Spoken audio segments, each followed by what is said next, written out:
Mais en fait, c'est quoi la sclérose en plaques ?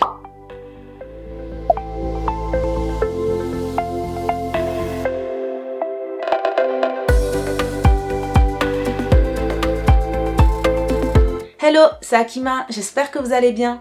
Aujourd'hui, j'aimerais vous expliquer de manière simplifiée et en dessin ce qu'est la sclérose en plaques. Pour vous expliquer tout ça, je vais prendre mon exemple. Me voici, Akima.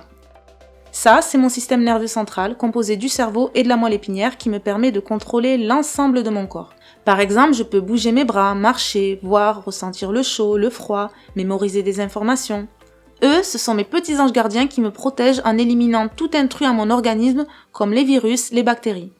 Ces petits anges gardiens sont ce que l'on appelle des lymphocytes et ils constituent le système immunitaire.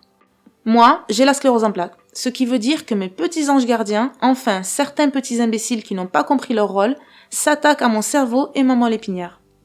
C'est pour cela que l'on dit que la sclérose en plaques est une maladie auto-immune. Pour être tout à fait précise, il s'attaque à la myéline, cette gaine qui entoure les fibres nerveuses et qui permet la bonne circulation de l'information depuis le cerveau.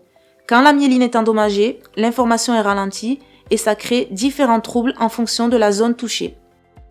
Pour vous donner quelques exemples, la maladie peut causer des troubles visuels, des troubles de l'élocution, des troubles sensitifs, une grande fatigue, des troubles urinaires et digestifs, des troubles moteurs et de l'équilibre, et j'en passe.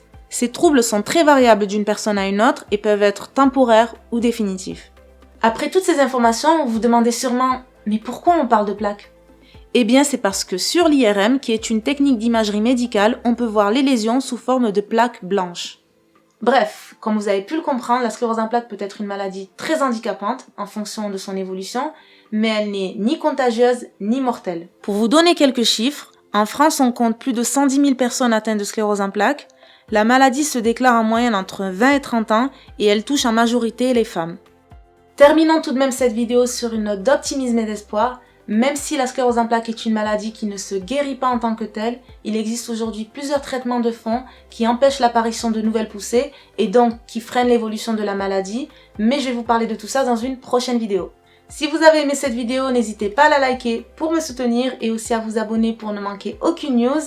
Moi je vous dis rendez-vous dans le prochain épisode pour parler des traitements et d'ici là, prenez soin de vous. Bye bye!